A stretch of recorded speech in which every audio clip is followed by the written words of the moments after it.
Před 35 lety byla čínská armáda, Lidová osvobozenecká armáda neboli PLA, mírně řečeno uvízlá v minulosti. Popisek zněl skvěle, nezapomeňte, že měli mnoho tanků, stíhacích letounů a mezikontinentální balistické rakety, které mohly během minut zničit město na druhé straně světa. Při důkladném čtení zjistíte, že tankové jednotky vycházely z konstrukce ze 40. let minulého století. Ty stíhací letouny byly nekvalitními kopií a ICBM byly pomalé na nasazení a nepřesné, schopné zasáhnout město jen tehdy, pokud byla do špičky na konci nacpaná dostatečně silná hlavice. Ale když se přesuneme do dneška, už to tak není. Je potřeba druhé vydání té pověstné knihy a oni to všechno opravdu obrátili k lepšímu. To, co kdysi bylo rozlehlým, na kvantitu zaměřeným reliktem, se nyní proměnilo v mnohem štíhlejší a mnohem schopnější sílu. Stíhačky se stealth technologií, přesné rakety, moderní obrněná technika, letadlové lodě, drony a profesionálnější jádro vojáků. Občas se objeví nedokonalost, ale celková proměna je ohromující. A dnes vás touto proměnou provedeme, podíváme se na tanky, lodě, letadla, rakety, ponorky, drony a také na myšlenky, které přivedly čínskou lidovou osvobozeneckou armádu do 21. století.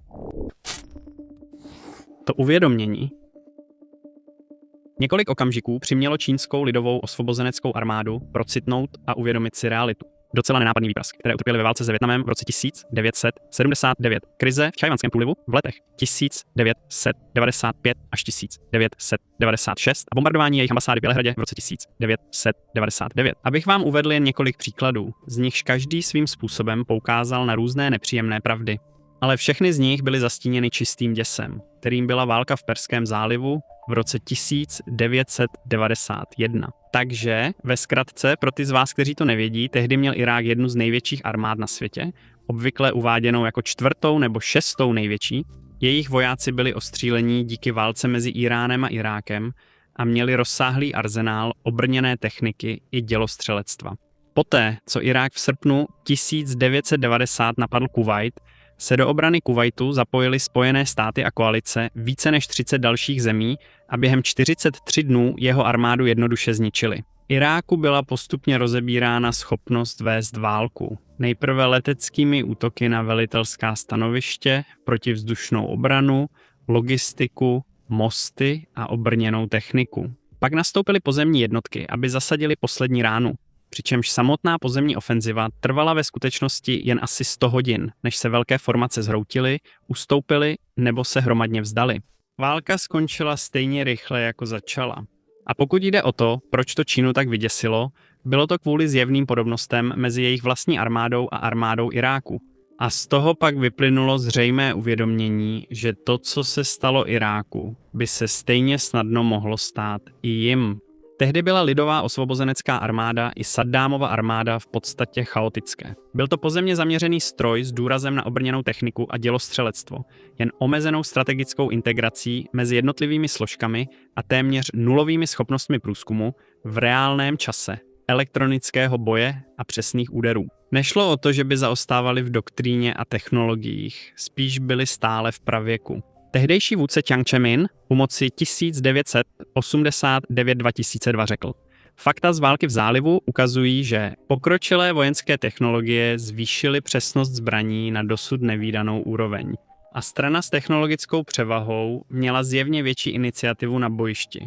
Pokud země neposílí obranu a nezlepší schopnosti svých sil v moderních technologických podmínkách, nebude silná a v případě války se dostane do pasivní pozice.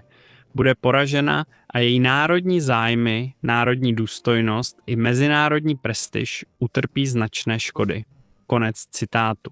Tak co tedy on a obecně armáda, kterou vedl, skutečně udělali proto, aby situaci napravili? No, hodně z toho byly vlastně docela neokázalé věci. Ano, bylo to zásadní, ale nešlo o žádné velké nové superstroje typu páni, podívejte se na to, bum, bum. Byla to práce na silných a stabilních základech, která dává smysl tomu, aby byly ty moderní stroje vůbec účinné a vlastně i použitelné.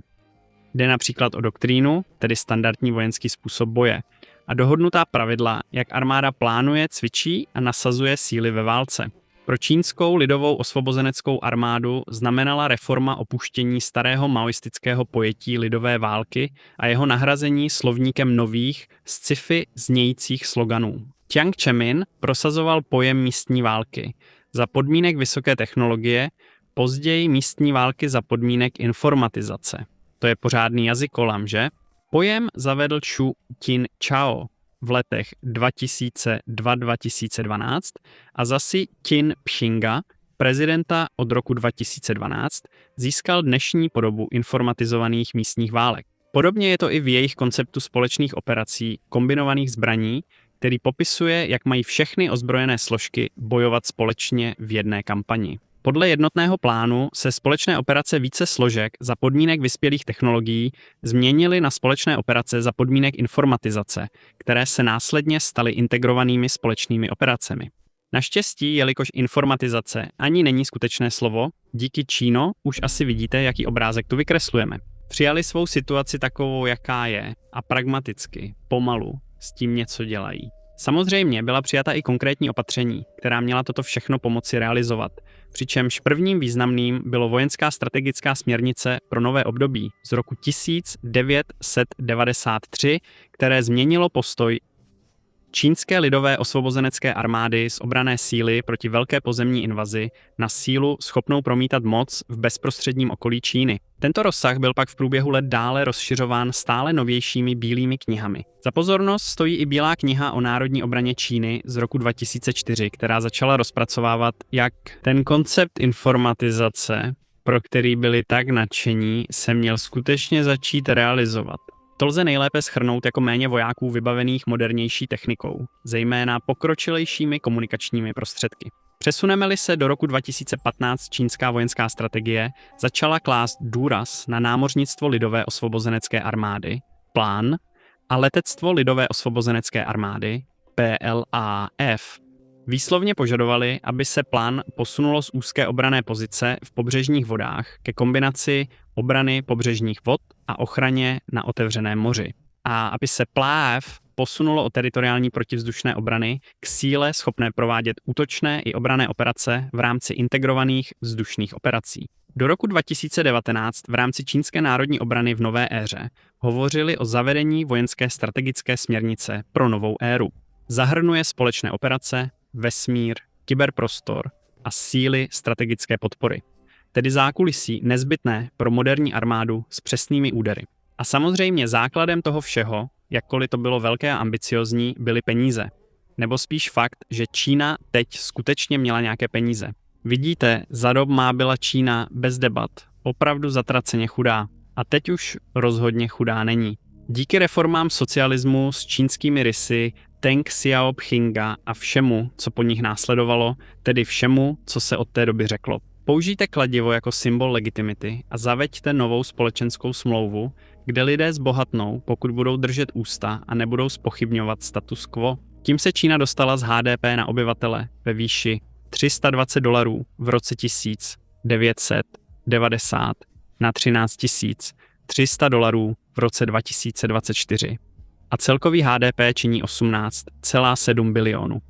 A co je pro náš dnešní příběh zásadní, obrana se na tom raketovém růstu vezla taky. Protože i když Peking oficiálně uvádí poměrně skromných 1,5 až 2% HDP samotný koláč, narostl tak rychle, že výdaje na plá si připsali roky a roky vysokých, jednociferných, někdy i dvouciferných ročních nárůstů. V reálných číslech podle státní rady jejich konečný vojenský rozpočet na rok 2025 údajně činil těsně pod 250 miliard amerických dolarů, možná blíže 300 miliardám, když zahrnete položky v jiných ministerstvech, uvádí Centrum pro strategická a mezinárodní studia. To je širší kontext a celkový obrázek, který můžeme potřebovat. Nyní se pustíme do zajímavého. Skutečné stroje, které Čína nakupuje, aby vytáhla svou armádu z letargie éry války v zálivu a posunula ji přímo do 21. století. Tanky a obrněná vozidla. Začněme tanky a obrněnými vozidly. Po válce v zálivu byla obrněná flotila čínské lidové armády opravdu obrovská. Podle Centra pro strategická a mezinárodní studia měla v roce 1990 kolem 8 000 hlavních bojových tanků, tedy MBT. Flotile dominovaly starší konstrukce, na kterých byl patrný věk, například tanky typ 69 a typ 80. A ty v podstatě vycházejí z tanku typ 59, což je v zásadě sovětský T-54A, který Číňané pak špatně okopírovali a vynechali polovinu dobrých částí. Základní vybavení jako stabilizátor děla T-54A, infračervený světlomet a noční bojové vybavení. Pozdější verze typu 59 byly mírně vylepšené, totéž platí pro jejich obrněné transportéry pěchoty.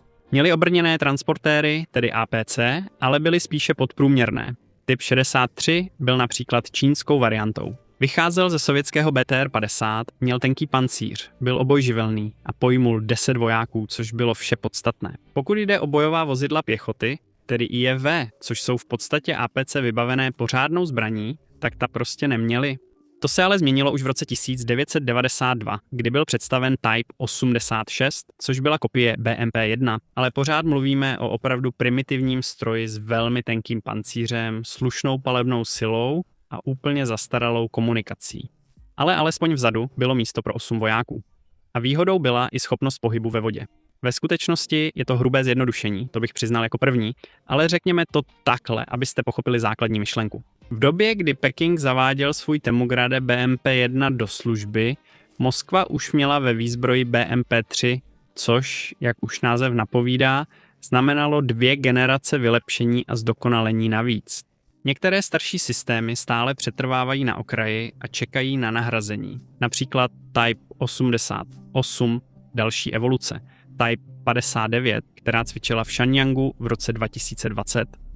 Jedna kvalita jejich obrněných vozidel je nyní jako celek výrazně lepší. Vlajkovou lodí toho všeho je Tibet 99, první skutečně moderní hlavní bojový tank Číny, stroj postavený na všem, co bylo po pouštní bouři zcela jasné jako nezbytné pro tank.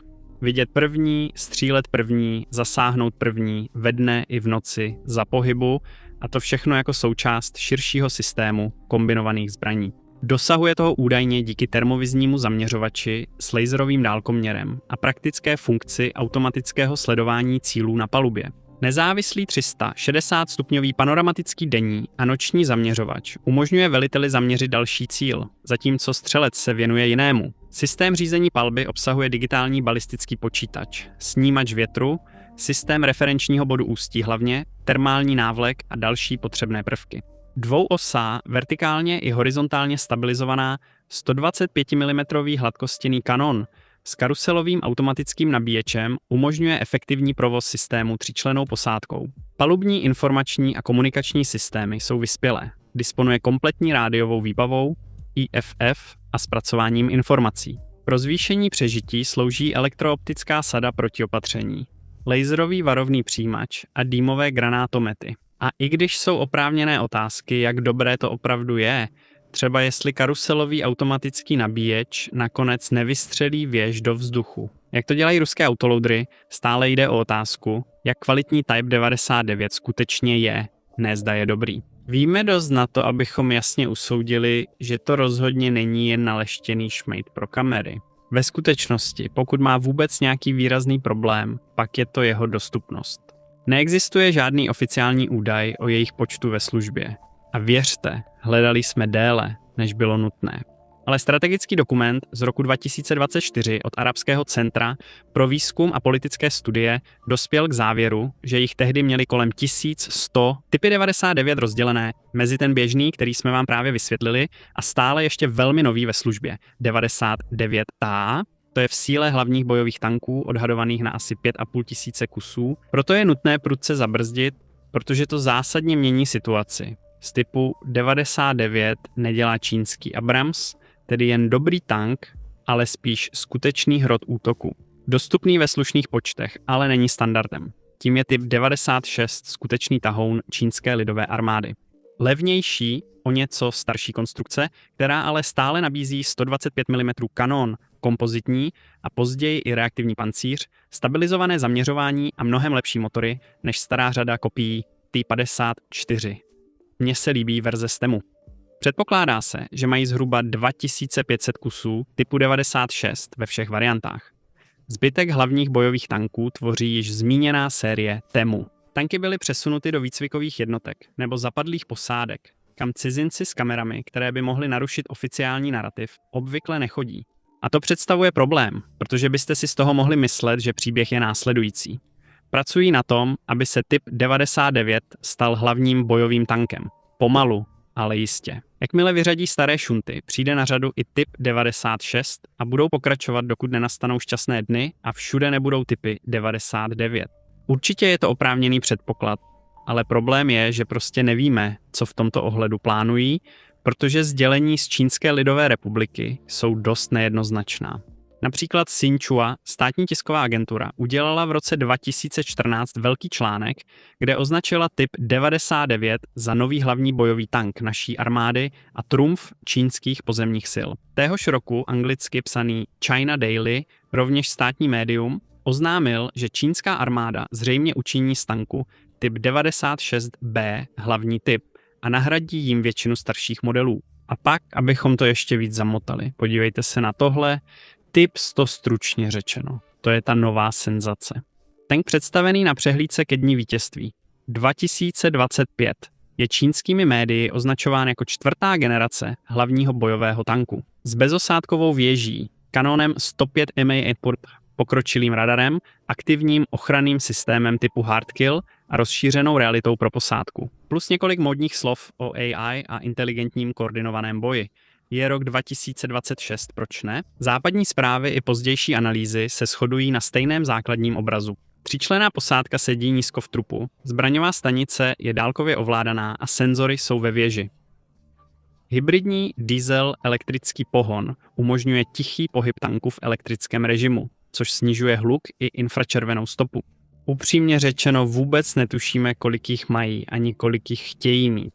Peking nám to neřekl a od jeho odhalení ještě neuplynul ani rok, takže nám zatím chybí širší důkazy, na jejichž základě bychom mohli spekulovat. Ale to je vlastně čínská situace s hlavními bojovými tanky v kostce, že? Mají spoustu zdánlivě skvělých věcí, ale konkrétní informace chybí. Situace s jejich obrněnou technikou mimo hlavní tanky je jasnější. Lehký tank. Typ 15, který byl zaveden koncem roku 2018, byl navržen s ohledem na to, že polovina Číny tvoří horské masivy. Lehký, váží asi 30-35 tun, má dobrou pohyblivost díky nízké hmotnosti a motoru, s 1000 koňmi moderní 105 mm kanón s automatickým nabíječem a kvalitní optiku. A vedle něj máte celou škálu dnes už skutečně slušných vozidel pro pěchotu. Typ 04 je například současné špičkové bojové vozidlo pěchoty. Představený v roce 1999 konečně, dává čínské mechanizované pěchotě moderní ekvivalent BMP-3 a svým způsobem i Bradleyho. Pásové, obojživelné šasy s dvoučlennou věží, která je vybavena kombinací 100 mm kanónu a 30 mm automatického kanónu, vzadu je prostor pro družstvo. Moderní řízení palby, termovize a rádio zajistí dobrý přehled o situaci. Typ 08 je odpovědí čínské lidové armády na západní rodiny kolových obrněnců 8x8, například Striker či Boxer. Do služby vstoupil kolem roku 2008. Jde o modulární kolový podvozek, dostupný ve variantách jako bojové vozidlo pěchoty s 30 mm kanónem obrněný transportér, velitelské stanoviště či průzkumné vozidlo. Důležité je, že je obojživelné a snadno překonává řeky i mělčiny. Není to nic okázalého, ale tiše přesouvá velké části čínské lehké a střední pěchoty ze starých nákladáků do vozidel, která dokážou držet krok s tanky na silnicích a přežít lehkou nepřátelskou palbu.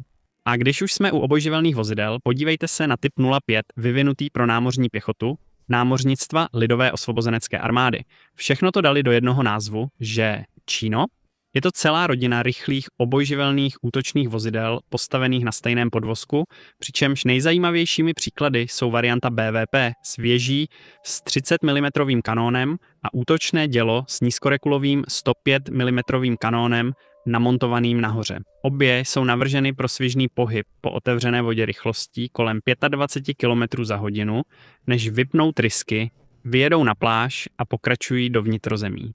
Jinými slovy, zatímco stará technika byla v podstatě jen plovoucí obrněné transportéry, Type 05 dává námořní pěchotě něco, co s nimi skutečně dokáže držet krok. Skutečně může komunikovat s ostatními a skutečně dokáže pořádně zasáhnout pobřeží. Místo toho, aby to byla jen zátěž s kulometem. A mohli bychom pokračovat dál. Opravdu, Čína od války v zálivu představila spoustu nových vozidel. Ale chápete, o co jde? Přešli od špatných kopií T-54 a klonů BMP-1 k moderní flotile, těžké, lehké, kolové i obojživelné obrněné techniky, která patří mezi moderní techniku. Jistě, na okrajích se pořád drží nějaká starší technika, ale obecně vzato není pochyb o tom, že čínská obrněná vozidla ušla opravdu dlouhou cestu. Letadla. Pláv byla pravděpodobně složka, kterou válka v zálivu vyděsila nejvíc, protože o tom není pochyb. Ačkoliv nebyly jen symbolickou silou, ani pouhou papírovou armádou, jejich schopnosti byly tehdy podle tehdejších měřítek naprosto otřesné. Rozkol mezi Čínou a Sovětským svazem v 60. letech, kdy se Moskva kvůli rozdílům v pojetí komunismu rozešla s Pekingem, prakticky zastavil čínský pokrok v letectví, protože skončila technologická pomoc. V důsledku toho strávili 30 let před válkou v zálivu převážně snahou vylepšovat a upravovat to, co jim jejich severní sousedé zanechali. Například sovětský MiG-21 se stal J-7, později byl domácími silami vylepšen na J-7, J-7-2 a J-7H mimo jiné. Mimochodem totéž platilo i pro tanky. Proto bylo všechno odvozeninou nebo vývojem typu 59, zatímco Sověti přešli na T-62, pak na T-72, potom na T-80 a tak dále a tak podobně. Přesto však byly určité snahy jít vlastní cestou ve vzduchu, abychom se vrátili k probíranému tématu. J-8, v podstatě vylepšený MiG-20, se dostal do služby až 11 let po prvním testovacím letu. První verze však stále postrádala radar pro sledování cílů pod sebou a schopnost operovat za každého počasí. Jeho technické parametry byly Mach 2 kanóny, základní infračervené střely a radar sledující jen směr letu. To bylo vše. J-8A špičkový model během války v zálivu i přes vylepšení stále postrádal radar pro sledování cílů pod sebou a měl velmi nespolehlivou elektroniku. Byly zde pokročilé projekty, které chtěly posunout hranice možností, ale zcela selhaly. Příkladem je G9. Jeho vývoj začal v roce 1964 a měl být přepadovým stíhačem, novým světovým standardem, který by překonal rychlost.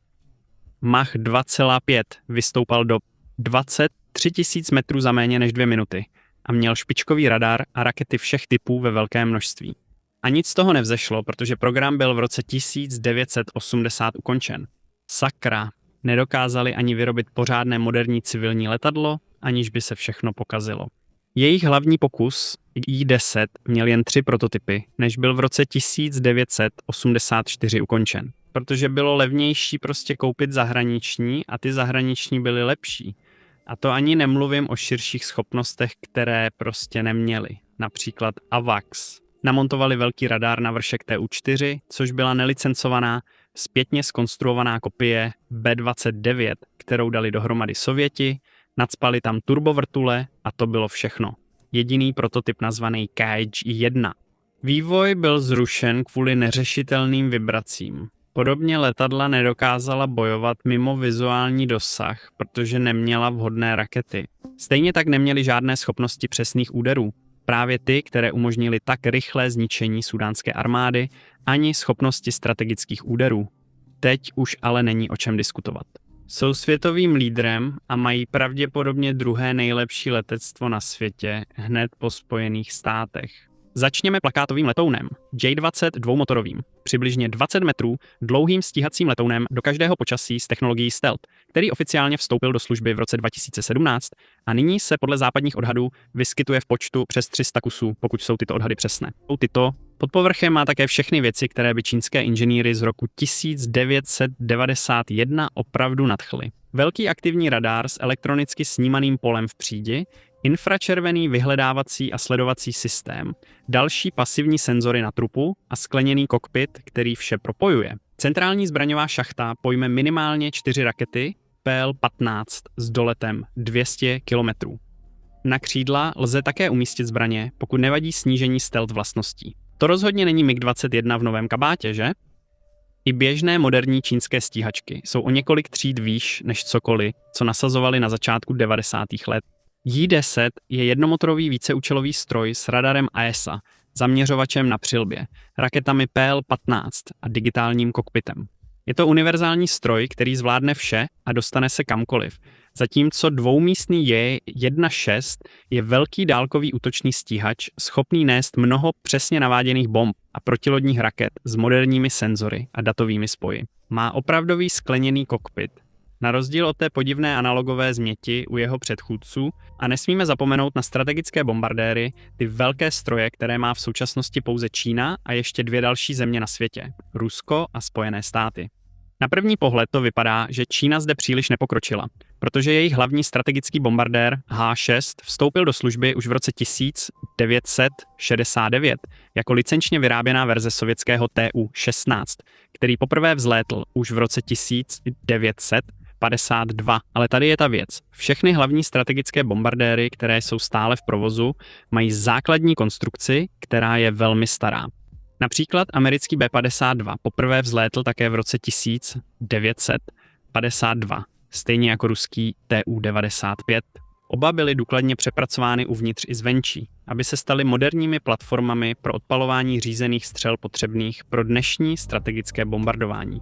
A H-6 na tom není jinak, protože její nejnovější verze, H-6N, jsou úplně jiným strojem než původní. Staré turbojety VPA jsou pryč, nahrazené buď ruskými turboventilátory D-30 KP2 nebo jejich domácí kopií VS-18, což poskytuje mnohem větší dolet a nižší spotřebu paliva.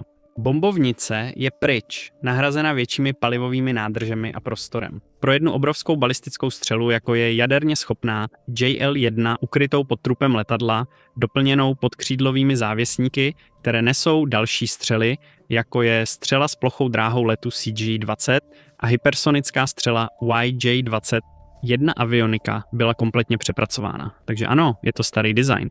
Ale jako příklad toho, že Čína zaostává, to není pravda. Mají také vlastní skutečný stealth bombardér a pracují na V2, což je schopnost, kterou má v současnosti pouze USA. Ale jak jsem podrobně vysvětlil v nedávném videu o H-20, jak se mu říká, víme všechno. Přichází. Bude to skutečný stealth bombardér, to je v podstatě vše, co víme. Schopnosti, které Číně chyběly během války v zálivu, už má například AWACS. Zatímco dříve nedokázali ani zprovoznit jeden starý rozhrkaný Kajo-1. Teď mají celou škálu létajících radarů. Velké řídící letouny na bázi EL-76 v podobě KJ-2000, menší turbovrtulové KJ-200 a KJ-500, které pokrývají mezery a hlídkují nad pobřežím. A teď dokonce i palubní KJ-600. Všechny jsou podle dostupných informací poměrně schopné platformy. Strategickou leteckou přepravu nyní Čína zvládá díky svému prvnímu domácímu transportnímu letounu Ichk-20, který je přibližně ekvivalentem C-17. Může přepravit zhruba 60 tun vybavení a až jeden tank Type 99 nebo 2 tanky Type 15 na mezikontinentální vzdálenosti. Předpokládá se, že Čína jich má přibližně 100.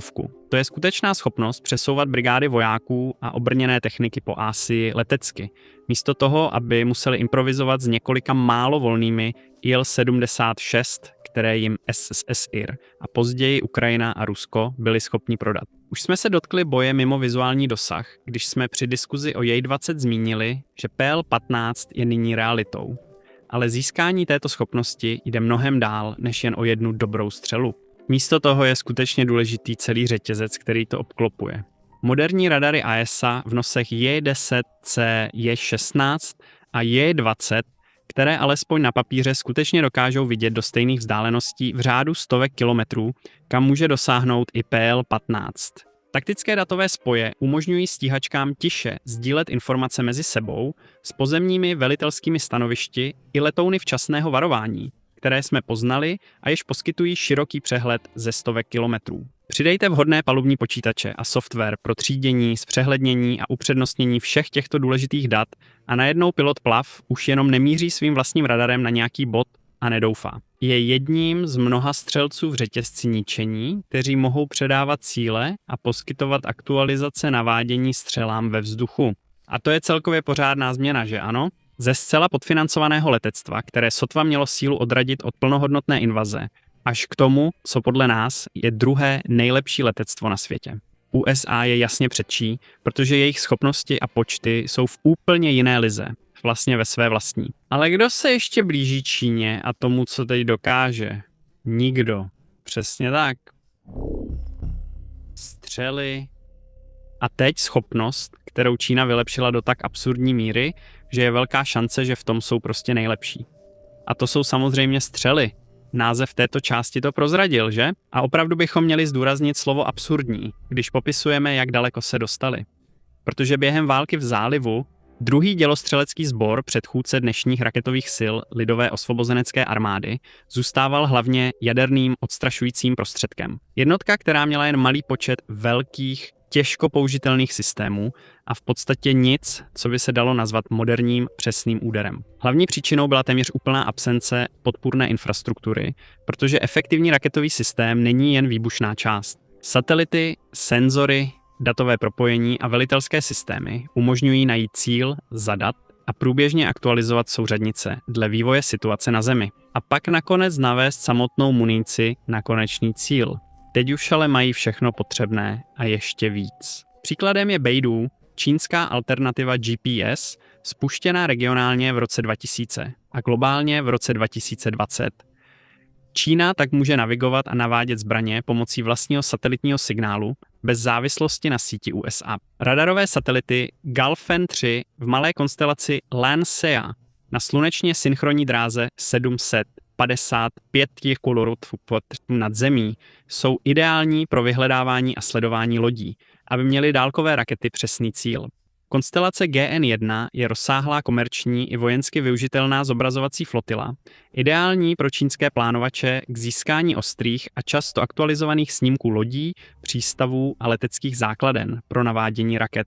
A nakonec velké pobřežní radary s dosahem za horizont podél pevniny, které díky odrazům vln od ionosféry a povrchu detekují a sledují velké lodě a letadla tisíce kilometrů daleko v Tichém oceánu. Předběžné záchyty pak předávají výše v řetězci, kde je zpřesňují satelity a další senzory. Mají kompletní zázemí v zákulisí, aby mohli plně využít své nové sofistikované rakety. A pokud by vás to zajímalo, kromě několika klíčových výjimek, jako jsou Spojené státy, má jen velmi málo zemí něco podobného v takovém měřítku a skutečně propojené do jednoho velkého, plně připraveného řetězce ničení cílů. A co se týče samotných těch nových sofistikovaných raket, máme pro vás 2 slova. Hypersonické. Vlastně si myslím, že je to jedno slovo. George napsal tuto epizodu, tedy Mach 5 a více, pro představu rychlost zvuku na úrovni moře, protože její rychlost se liší v závislosti na nadmořské výšce. Z důvodů, které nás teď nemusí zajímat. Dnes je to 1235 km/s nebo 6175 km pro plný nářez Mach 5. A to je jednoduše řečeno absurdní rychlost. Zhruba 6 až 7krát rychlejší než běžné civilní letadlo. Nejde jen o jednorázovou papírovou záležitost. Opravdu existuje, i když ji nikdy neuvidíte, věřte mi, kámo, raketa. Je to skutečná nasazená schopnost. Příkladem je DF-17, mobilní balistická raketa na silničním podvozku s doletem 2500 km a hypersonickým klouzavým prostředkem na vrcholu. Poprvé byla veřejně představena v roce 2019 a předpokládá se, že má rychlost v závěrečné fázi letu přes Mach 5. Jeď 21 je protilodní balistická střela pro námořnictvo, obvykle odpalovaná z torpédoborců typu 55. Byla představena v roce 2022. Předpokládá se, že má dolet přibližně 1000 až 1500 km a rychlost kolem Mach 6 a více. V podstatě jde o zabijáka letadlových lodí. Peking by toto použil proti letadlovým lodím NATO, pokud by se Peking někdy pokusil získat Tchaj-wan silou. DF-27 je větší, s delším doletem hypersonická střela, která je zhruba podobná konvenční mezikontinentální balistické raketě, tedy ICBM, ale s možností hypersonického klouzavého letu při návratu zpět na Zemi. Podle výroční zprávy Ministerstva obrany USA pro Kongres z roku 2024 o vojenském a bezpečnostním vývoji týkajícím se Lidové republiky Číny je tato střela potenciálně již ve službě k datu psaní této zprávy. Je to pěkně krkolomný název, ale samotný Peking to zatím nepotvrdil. Co se týče DF-27, Peking také zatím jasně neprohlásil, že je to XKPH rychlé, alespoň pokud jsme mohli zjistit. Ale čínské diskuse o tom téměř vždy opakují přesně stejná čísla. Při testování překonala vzdálenost 2100 km, což odpovídá rychlosti Mach 8,5 nebo přibližně Mach 9. Výslovně uvádějí, že její konečná rychlost při přiblížení k cíli je Mach 10. Pro srovnání vezměte v úvahu úsilí Američanů. Letecká AGM-1 183 a vzduchem odpalovaná zbraň rychlé reakce začala svůj vývoj už v roce 2018 a měla být operačně nasazena do roku 2022. V roce 2025 byl projekt odložen a podle rozpočtu na rok 2026 je údajně znovu ve vývoji. Armádní temný orel s odpalovacím zařízením a podpůrnými sadami mají některé jednotky k dispozici už od roku 2023, ale jeho první úspěšný kompletní letový test proběhl až v prosinci 2024 a nasazení, které bylo dlouho slibováno, se ve skutečnosti ještě neuskutečnilo. Rusko je vlastně jediná země, která se blíží Číně s technologiemi jako Kinzhal a Avantgard, ale tyto systémy jsou spíš ukázkové v malém počtu než ucelená, dobře integrovaná rodina nosičů hypersonické munice. I když jsme se soustředili na hypersonické zbraně, není to jediný typ raket, který Čína od války v zálivu vylepšila. Zvažte i jejich mezikontinentální balistické rakety. Tehdy jejich síly tvořilo v podstatě jen pár raket DF-5, přičemž tehdejší varianta DF-5A byla tou nejlepší. A i když DF-5A mohla mít dolet až 13 000 km, což stačilo k zasažení celých pevninských Spojených států amerických. A hlavice měla sílu až 5 megaton, což je 333krát větší výbušná síla než bomba Little Boy, svržená na Hirošimu. Pro srovnání ve skutečnosti to nebylo zas tak moc. Byla poháněná kapalným palivem, zatímco mezikontinentální rakety na tuhé palivo byly standardem už od 60. let s příchodem raket Minuteman a RT-2. Raketa na tuhé palivo může zůstat připravená k odpálení. Takže až přijde třetí světová válka, stačí ji jen vyvést ven, namířit na oblohu, zadat cílová data a stisknout to velké červené tlačítko na konec světa. Mezikontinentální rakety na kapalné palivo nemohou zůstat natankované, což zpomaluje jejich přípravu. To oslabuje odvetné schopnosti země, protože jaderné hlavice mohou zasáhnout sila dřív, než se podaří rakety natankovat. Ale to byl jen jeden problém s DF-5A, protože měla také opravdu mizernou přesnost, pokud jde o kruhovou odchylku. Pravděpodobná kruhová odchylka, nebo CEP, což je vojenský termín pro to, jak moc se může odchýlit od bodu na mapě, na který ji zamíříte, se odhaduje na 500 až 3500 metrů a právě proto měla tak velkou hlavici, aby kompenzovala svou mizernou přesnost. I když Čína má ale poslední slovo, protože DF-5 stále slouží ve verzi DF-5C, stále na kapalné palivo, ale s doletem zvýšeným až na 20 000 km a dostatečně přesná na to, aby její jediná velká hlavice byla vyměněna za systém MERV, tedy více nezávisle naváděných návratových hlavic, kde je několik menších hlavic, které mohou být zaměřeny nezávisle. Do boje vstupují nové mezikontinentální balistické rakety jako DF-31 a DF-41. Výrazně se zlepšily nejen tyto velké rakety. Například i konvenční balistické rakety byly vylepšeny. Tehdy byly na špičce DF-11 a DF-15, přičemž první z nich vstoupila do služby v roce 1992 a druhá v srpnu 1991. A s nimi mluvíme o dosahu 300 km a kruhové pravděpodobné odchylce. 600 metrů u DF-11 a 300 metrů u DF-15. Teď už jde například o DF-26. Zlepšila se v měřitelných parametrech. Dosahuje až 4000 km a její kruhová pravděpodobná odchylka je popisována jen jako vysoká, protože byla představena teprve v roce 2015. Zlepšila se i v abstraktních vlastnostech. Například má manévrující návratové těleso, které stěžuje zachycení, na rozdíl od balistického návratového těla předchůdců. Ať si říkáte, co chcete o šanci, že budou jednou odpáleny na někoho z nás, Pekingu musíte uznat zásluhy. To je velký obrat, že? Pevně věříme, že jsou nyní světovým lídrem v raketách. Nikdo jiný na světě se tomuto úsilí nemůže ani přiblížit, zvlášť když vezmeme v úvahu hypersonické zbraně. Ponorky. Nyní, poté co jsme diskutovali oblast, kterou Čína ovládla, se dostáváme k tématu, kde má stále ještě hodně práce před sebou. Ponorky. Když přišla válka v zálivu, Čína skutečně měla poměrně značné ponorkové síly, ale samozřejmě to bylo působivé jen na první pohled.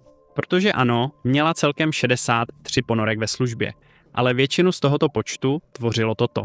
Útočná ponorka typu 033, což je kopie sovětské třídy, projekt 633, byla poháněná naftou, primitivní a původně pochází z roku 1957. Primitivní, neobsazená posádkou. Samozřejmě, že byla primitivní.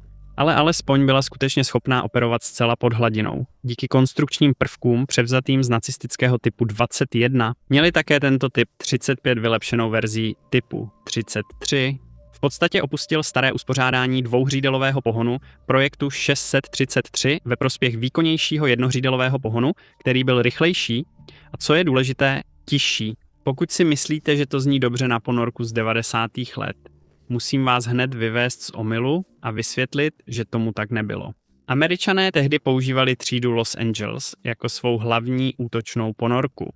Ponorka s jaderným pohonem, ponořením do velkých hloubek, rychlostí přes 30 uzlů odhlučněná, s vlečenými sonary a schopností odpalovat střely, Harpoon i Tomahawk na pozemní cíle. Sověti nebo Rusové, podle toho, na který rok 90. let se díváte, měli podobně toto, třídu, projekt 971. Velká a rychlá jaderná ponorka s moderními sonary, lodními šrouby a silnou výzbrojí torpéd i protilodních raket. No, Peking měl jaderné ponorky, protože je opravdu měl. V útočné podtřídě, tedy ekvivalentní svou rolí například třídě Los Angeles a 971, měli tuto typ 91, třídu 5 ponorek, které byly poprvé zařazeny do služby v roce 1974. Problém byl ale v tom, že byly dost mizerné. Hlučné, náchylné k vibracím, základní sonár a výzbroj a reaktor, který, řekněme to takhle. Když měl člen našeho týmu možnost si jednu prohlédnout v námořním muzeu v Qingdao, raději opatrně odmítl. Při válce v zálivu měli balistickou ponorku schopnou vypustit jaderné střely na města. Ale když mluvíme o balistické ponorce, nemáme na mysli jednu konkrétní třídu. Ne, máme na mysli jednu jednotku ve službě Changcheng 6. To bylo vše. I když měla město ničící jaderné zbraně, byla vlastně dost mizerná, hlučná až běda, sužovaná všemožnými technickými problémy a téměř nikdy jí nebylo důvěřováno daleko od přístavu. Její krátkodosahové rakety JL-1 ji v podstatě nutily zdržovat se v pobřežních vodách, jinak by jediná věc, kterou by mohla zasáhnout jadernou zbraní, byly nějaké ryby. Srovnejte to s úsilím Američanů o balistické raketové ponorky a těch, kdo tehdy vládli v Moskvě. Ti první pluli kolem s celými eskadrami ponorek třídy Ohio, z nichž každá nesla 2 tucty raket. Merv Spetsy s doletem kolem 7 až 8 tisíc kilometrů. Ostatní nasazovali ponorky třídy Delta a Typhoon se stejnou silou. Rozumíte tomu? Opět to nebyl žádný směšný pokus Pekingu v období války v zálivu, ale také to nebylo nic špičkového nebo světově vedoucího. Vše, čím tehdy mocná síla byla jen mírně nadprůměrná pobřežní námořní síla. Taková, která nedokázala žádným smysluplným způsobem uplatňovat svou moc v mezinárodním měřítku. A teď vlastně jak jsme řekli na začátku této kapitoly, mají ještě pořád kus cesty před sebou, když budeme upřímní, ale přesto jsou o mnoho dál, než kde byly dřív. Typy 33 například už zmizely a jediné, které zůstaly, jsou lodě v muzeích. Typy 35 však stále slouží jen jako doplněk, zatímco Peking vyvíjí modernější konstrukce. Ale byly radikálně modernizovány, alespoň aby se pokusili zůstat konkurenceschopné. Typ 35G dostal moderní systém řízení palby, takže může vypouštět moderní drátově naváděná torpéda proti ponorkám, nejen staromódní torpéda vypálená přímo z nadějí na zásah. A pak šel typ 35B ještě dál tím, že do výbavy zařadil do výzbroje z torpédometů odpalované protilodní střely a střely s plochou dráhou letu určené k útokům na pozemní cíle. Takže ano, typ 35 je pořád ponorka z 50. let, ale představte si ji spíš jako jeden z těch zrenovovaných klasických aut s moderními úpravami. Objektivně vzato není tak dobrá jako něco, co bylo vyrobeno včera, ale je dostatečně dobrá na to, aby vám z ní aspoň nezačaly padat vlasy stresem. A když už mluvíme o padání vlasů, Čína také výrazně zlepšila své schopnosti v oblasti jaderných ponorek. Vezměte si třeba útočné ponorky typu 93, čímž se chtěly stát staré 91. Pořádní 30-uzlový jaderné útočné ponorky s trupovými, bočními a vlečnými sonarovými poli, mnohem lepší tichost, daleko větší úderná síla díky moderním těžkým torpédům a střelám s plochou dráhou letu, dlouhého doletu, jako je rodina YJ-18 a v pozdějších variantách dokonce i vertikální odpalovací sila. Pak je zde balistická ponorka typu 94, tedy vším tím, čím Changcheng 6 nebyla. Má dlouhý dosah a je tižší, i když západní analytici ji stále považují za hlučnější než moderní americké či ruské protějšky. A místo raket Nakadao JL-1 jsou vybaveny 12 raketami JL-2 na starších lodích a JL-3 na novějších. JL-2, pokud vás to zajímá, je obecně považována za schopnou nést buď jednu velkou hlavici, nebo více menších. ve stylu MRV. A o jej L3 se široce předpokládá, že nabízí totéž jen v propracovanější podobě. Ale to zůstává jen kvalifikovanými odhady, protože překvapivě byste věřili, že přesné konfigurace nejsou něco, co by se Peking rozhodl pro nás zveřejnit? Je to škoda? Víme. Na obzoru je i nová generace jaderné útočné ponorky typu 95 detaily. Nejsou jasné, ale směr je zřejmý. Američané mají špičkovou útočnou ponorku třídy Virginia. Tichá, s dlouhým dosahem, vybavená senzory a střelami s plochou dráhou letu, má být typ 95 čínskou verzí Virginie. Širší trup pro více vybavení, tižší provoz a více vertikálních odpalovacích šachet. Nicméně, jak říkáme, i když je to bez pochyby obrovské zlepšení oproti tomu, co měli během války v zálivu, stále je zde ještě nějaká práce, kterou je třeba udělat. Ponorky jsou pravděpodobně částí PLA, která potřebuje největší pozornost. Pak je tu otázka typu 39AB a C, což je řada zcela nových tříd dieselových ponorek. Na dieselové ponorky jsou dobré, mají pohon nezávislý na vzduchu, tiché vlastnosti a solidní výdrž, ale stále jde jen o dieselové ponorky. A jak říkáme, díky tomu, že Spojené státy zvedly laťku, diesel už prostě není základem špičkové ponorkové námořní síly, zvažte také samotná čísla. V závislosti na zdrojích a přesném roce, který počítáte, otevřené zdroje obvykle uvádějí, že Čína má celkem kolem 60 ponorek, včetně zhruba 6 typu 94 a jednociferného počtu jaderných útočných ponorek, přičemž zbytek tvoří dieselové ponorky. A i když to vůbec není špatné, Velká Británie má 9 ponorek, Indie má 18, o tom není pochyb. To se však nedá srovnat se Spojenými státy a Ruskem. USA mají 67 jaderných ponorek, Rusko asi 50 až 60, z nichž většina má jaderný pohon, což je více než u čínské flotily. Takže stručně řečeno, Čína pod hladinou udělala velký pokrok, ale v tomto oboru není světovým lídrem. O tom není pochyb. Nemají dostatek trupů a většina z nich není jaderně poháněná. Směr, kterým jdou, je ale zjevně správný.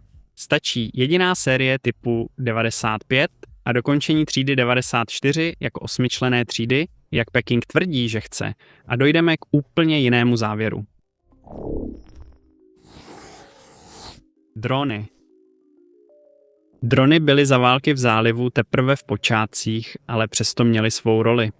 Například RQ-2, malý průzkumný dron, odpalovaný z katapultu, který vyvinuli Američané a Izraelci, byl vypouštěn z paluby. RQ-2 z bitevních lodí Missouri a Wisconsin naváděl 16-palcové granáty na irácké pozice a dokonce přiměli iráckou posádku na ostrově Falachar ke kapitulaci jen kroužením nad nimi.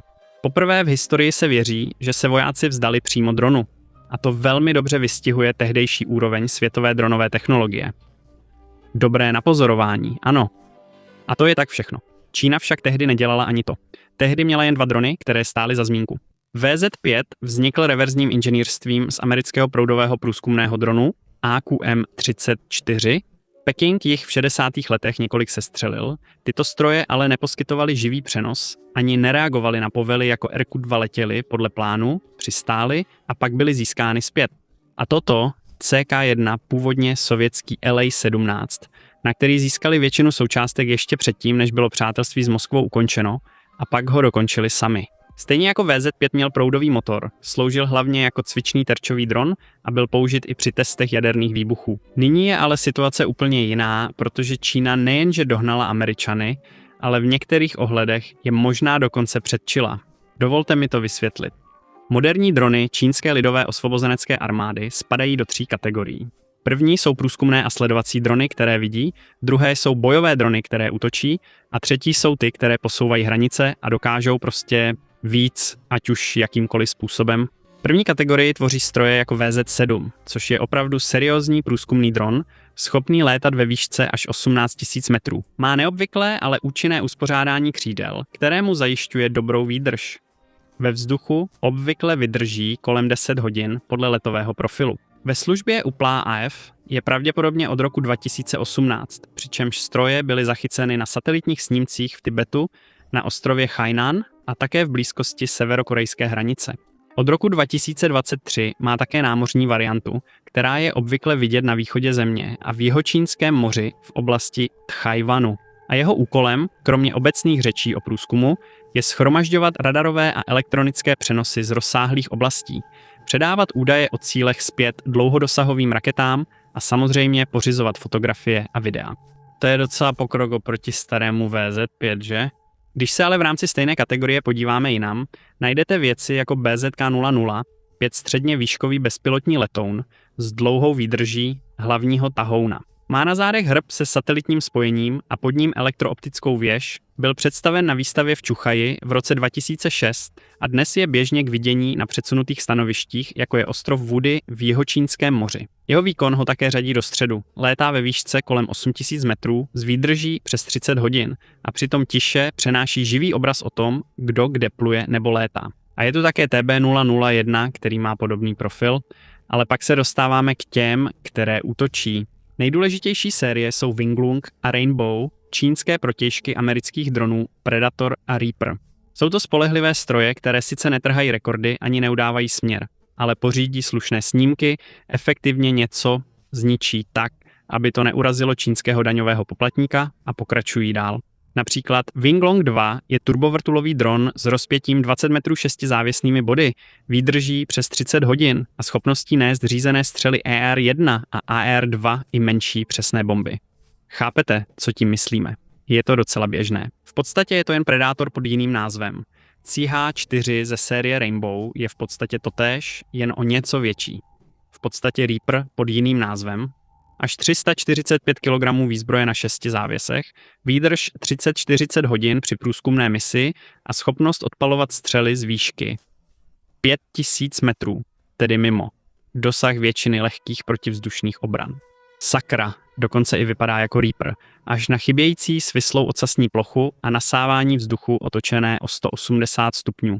Ty útočné jsou ale ještě menší, například CH-900, jedna malá 9-kilogramová vyčkávací munice, tedy kamikadze dron, který může jeden voják vystřelit z odpalovací trubice, poslat ho bzučet 10 až 15 kilometrů daleko a pak ho navést přímo do lehkého vozidla nebo opevněné pozice, které zničí díky malé 3,5 kilogramové hlavici. Nezní to jako mnoho, ale zde je něco, co vám to lépe přiblíží. Americký granát M67 má 180 gramů výbušniny a CH-900 jedna má 20krát tolik, přičemž může být naveden přímo na vás. Najednou to už nezní tak slabě, že? A je tu také fakt, že mohou být odpalovány z nákladních odpalovacích rámů pro více než 40 kusů v jedné obrovské vlně, konkrétně za účelem zaplavení celé sporné oblasti. Což je docela sakra děsivé, když jsme upřímní. Nakonec se dostáváme k těm vzrušujícím Jerry Andersonovým věcem, k dronům, které posouvají hranice toho, čeho může bezpilotní letoun dosáhnout. Zvažte náš hlas pro Madise GJ-11, stealth létající křídlo s vnitřní zbraňovou šachtou, které poprvé vzlétlo v roce 2013 a nyní je oficiálně čínským státem plně v provozu. Může zasahovat pozemní cíle a pořizovat jejich snímky téměř neviditelně pro radar. Říkáme pravděpodobně, protože Čína nikdy nezveřejnila konkrétní důkazy o svých stealth schopnostech. Nicméně, a tady to začíná být opravdu divoké, tvrdí se, že dokáže útočit i na vzdušné cíle. Je šílené, že Američané teprve nedávno začali testovat naváděné rakety na dronech Reaper pro sebeobranu a omezené útoky vzduch-vzduch. Mohou je ale využít i jako věrného křídelníka, jak říkají Číňané. Poloautonomní útočný pes, který letí před pilotovanou stíhačkou, obvykle je v oficiálních počítačových animacích zobrazován ve dvojici s dvoumístným J-20. Schytává rakety, ruší radary, nese další senzory a dokonce může vypálit vlastní zbraně na cíle, kterému určí pilot v mateřském letounu. Je to opravdu šílená věc. A nakonec je tu VZ-8, ten rychlý, údajně schopný dosáhnout rychlosti Mach 3 poháněný raketovým motorem a zřejmě schopný vystoupat do výšky 50 000 metrů, tedy zhruba do poloviny cesty do vesmíru. To je asi 5krát výš než letadlo, kterým létáte na dovolenou. Byl pravděpodobně zařazen do služby už v roce 2019. Domníváme se, že jde pouze o průzkumnou platformu, protože Peking nám o ní neprozradil všechny detaily. A ještě jedna věc, Čína bere drony tak vážně, že v prosinci 2024 spustila na vodu loď Sichuan. Peking ji označuje za obojživelnou útočnou loď, což skutečně je. Toto označení však přehlíží klíčový a revoluční prvek její konstrukce. Faktem je, že je to první skutečná, tedy od Kielu záměrně takto postavená nosička dronů na světě. K okamžiku psaní tohoto textu ještě nebyla zařazena do služby. Stále probíhají její námořní zkoušky. Čínská státní média její budoucí schopnosti prezentují jasně a jedna zpráva agentury Xinhua uvádí, že má nést desítky vrtulníků a dronů v hangárech i na palubě. Hlavní výhodou je elektromagnetický katapult a záchytné zařízení určené pro bezpilotní letadla s pevnými křídly. Deník Global Times uvedl, že spuštěná loď Sichuan je první svého druhu na světě. Hybridní útočná loď a nosič dronů s katapultem umožňuje vypouštět i přijímat velké stealth útočné drony i dálkové průzkumné UAV. To umožňuje námořnictvu vypouštět a přijímat roje bojových a průzkumných dronů z jediné lodě, podobně jako letadlová loď, místo aby byly jen doplňkem útočné vrtulníkové lodi. A Sichuan také slouží jako skvělý odrazový můstek pro poslední věc, kterou jsme chtěli v této kapitole probrat. Jak si ve srovnání vedou dronové programy ostatních zemí, protože opravdu chceme zdůraznit, jak dobře si Čína v této oblasti vede. Protože ano, i jiné země mají lodě pro drony, například turecká Anadolu, která ve skutečnosti předběhla Sichuan. Začala jako obojživelná útočná loď ve stylu Juan Carlos První, ze které Ankara plánovala provozovat letouny F-35B. Pak prezident Erdogan udělal neplechu tím, že koupil ruské S-400 a Washington vyřadil Turecko z programu F-35A. Najednou Anadolu neměla žádné stíhačky. Turecko má vyspělý průmysl bezpilotních letounů, proto bylo učiněno rizikové rozhodnutí. Celý projekt byl přeorientován na Bayraktar TB3 a proudové kazalmy a tím se bezpilotní letectví stalo hlavní hvězdou. Když byla Anadolu v roce 2023 uvedena do služby, Ankara ji prezentovala jako první specializovanou nosičku dronů na světě. Skutečně jí byla, ale Sichuan zůstává první lodí navrženou od počátku přímo pro drony. Jsou tu také iránské Shahed Madaví a Shahed Wahman Bagheri, pokud nebyly potopeny do doby vydání. Kontejnerové lodě přestavěné na plavidla ve stylu nosičů dronů v posledních několika letech a to je doslova všechno, co se týče nosičů dronů na celém světě. Takže ano, Čína si v tomto ohledu vede dobře.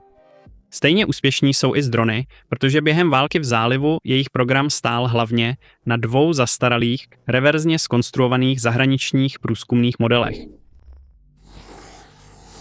Nosiče. Opravdu jsme si to nejlepší nechali nakonec, protože jestli je něco, co Čína po válce v zálivu opravdu změnila, možná ještě víc než své rakety nebo drony, jsou to její letadlové lodě. Proč? No, protože když Saddám sklízel ostudu, Čína neměla žádné letadlové lodě, ani jednu.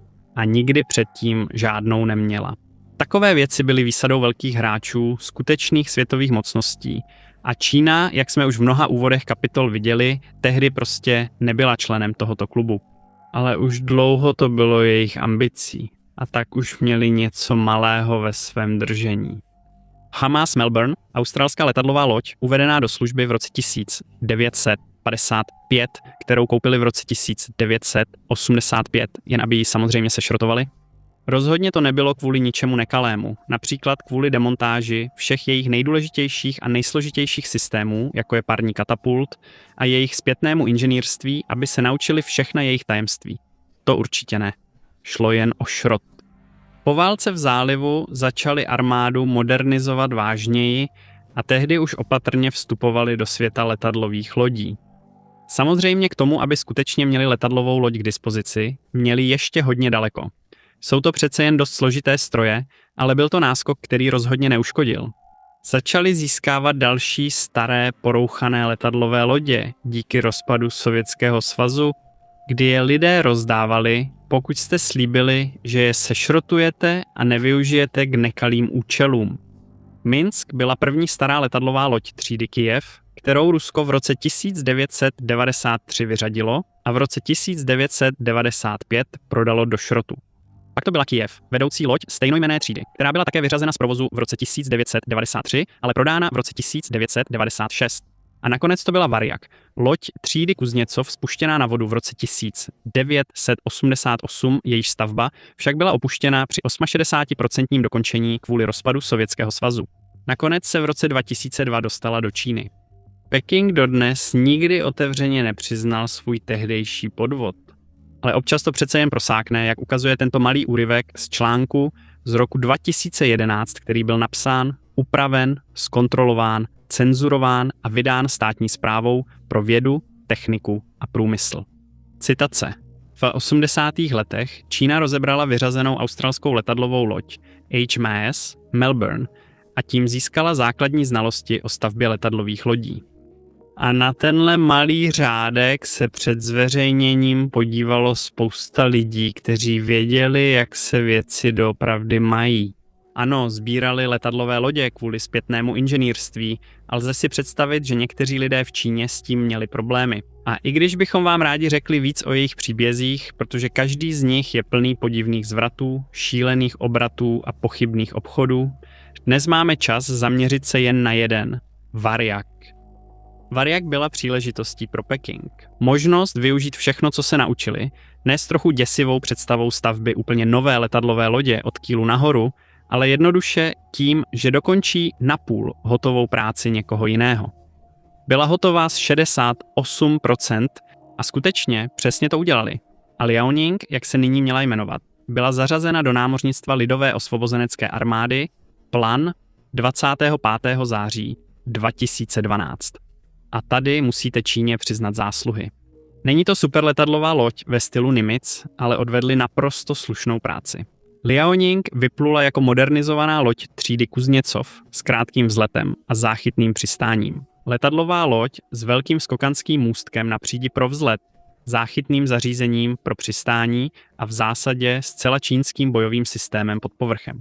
Zůstala u konvenčních parních turbín místo něčeho exotického nebo jaderného a při typickém zatížení má v útrobách 24 J15, 10, Z18 a 2 Z9. Takže chápete, co tím myslíme? Není to nic, co by měnilo svět nebo posouvalo hranice, ale je to legitimní, funkční, moderní letadlová loď. Takže i tak je to velká věc, protože není mnoho zemí, které by vůbec nějakou měly. Je to významnější, když vezmete v úvahu, že je sesterskou lodí admirála Kuzněcova. Pro ty z vás, kteří to nevědí, stručně řečeno, nezávislé Rusko ji udržovalo v provozu pomocí provizorních oprav až do roku 2017 a od té doby je zakotvená s termínem návratu do služby, který se neustále odkládá. Ale co Čína? Co měli dělat teď, když dokázali, že mohou postavit letadlovou loď, pokud mají pomocná kolečka? No samozřejmě, postavit jednu bez pomocných koleček. A pak Shandong ve službě od roku 2019 má jen pár drobných úprav, ale ve skutečnosti je to jen další Liaoning, tentokrát však zcela vyrobená v Číně. Jednoduché, když už bylo jisté, že zvládne stavět a provozovat letadlové lodě, zvolilo možnost A. Drželo se konzervativního přístupu a vyrábělo další Liaoningy a Shantungy, nebo B. Šlo dál, šlo do většího, šlo do více, šlo, troufáme si říct, do superletadlové lodě.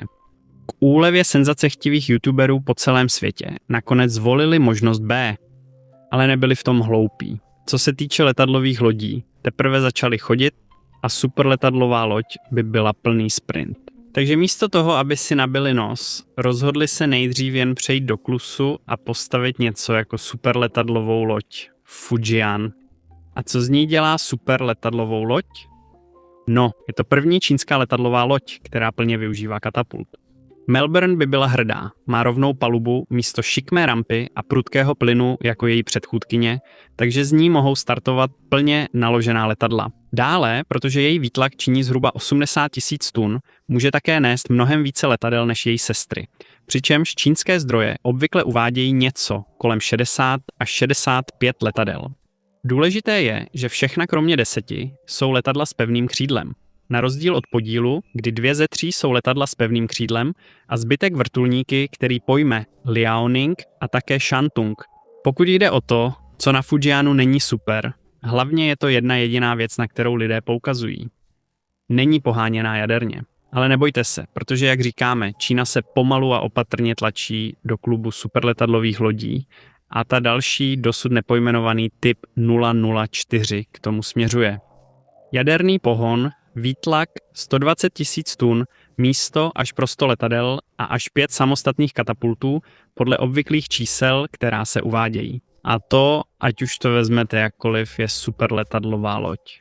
Názory na to, co přijde dál, se různí, i když většina věří, že když Čína v podstatě dosáhne vrcholu toho, co je s letadlovou lodí možné, je na cestě třída 6 lodí typu 004 a samotní Číňané, ti jsou v tom typicky nejasní. Ať už jde o státem vlastněná média nebo samotný stát, ve všech jejich komentářích k této záležitosti se táhne jedna společná linie. 4 letadlové lodě jim stačit nebudou. Celkově je to ale docela úspěch, nemyslíte? Vzhledem k tomu, že před 40 lety jejich jediná zkušenost s letadlovými loděmi údajně spočívala v jejich rozřezávání na šrot. A to by pro dnešek mělo stačit. Dlouhé video, že? Samozřejmě bychom toho mohli probrat víc a skutečně existuje několik dalších kapitol, které jsme z této epizody vyřadili. Pro nastínění hlavního směru s jasnými vzestupy a pády je to, co jsme dnes ukázali, naprosto dostačující. A to, co jsme viděli, je, že hlavní směr je zlepšování, nikoli stagnace nebo úpadek, a že celkový rozsah zlepšení byl naprosto fenomenální. Některé oblasti se díky tomu staly světovou špičkou. Například rakety a drony, zatímco jiné byly vylepšeny natolik, že mohou soupeřit s nejlepšími, například tanky a pilotovanými letadly. A další, i když trochu zaostávají, ukázali působivý růst, třeba ponorky. Celkově vzato ale dnes už není v čínské lidové osvobozenecké armádě jediný aspekt, který bychom označili za vyloženě zastaralý nebo zoufale zanedbaný. A to není špatné, že? Před 35 lety stačila čínská lidová osvobozenecká armáda jen na to, aby přesvědčila Margaret Thatcherovou, že pokus udržet Hongkong silou je hloupost a její generál se během války v zálivu učil anglicky říct vzdávám se.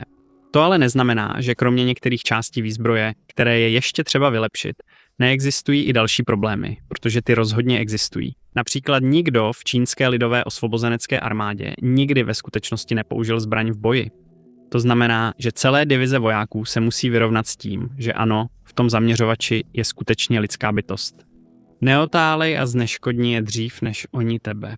Mnoho vojáků zvládá moderní vybavení jen ve stresu cvičení, ale na skutečný bojový stres, který nelze nasimulovat, nejsou připraveni. Mnoho vojáků nikdy nemuselo zachovat chladnou hlavu pod palbou mezi ostatky kamarádů. Bojové zkušenosti nemá v podstatě nikdo. Chang Youxia, Yu Chenli a Wang Chaitian. Jsou to jediní vyšší důstojníci, o nichž víme, že zažili boj všichni během čínsko-větnamské války v roce 1979. Na nižších pozicích je jen pár důstojníků a poddůstojníků z pohraničních střetů s Indií v roce 2020 několik veteránů z mírových misí, kteří použili zbraně a tím to končí. A pak jsou tu méně zajímavé, ale vážné problémy, jako je korupce, která nikdy úplně nezmizí, i když je mnoho vysokých představitelů zatýkáno v televizi. Kultura velení stále tíhne k mikromanagementu a politické kontrole, důstojníci se více bojí znepřátelit stranu, než ztratit taktickou šanci.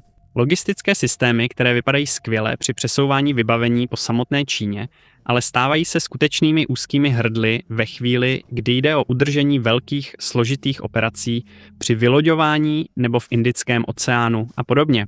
Přesto jaká to celková proměna.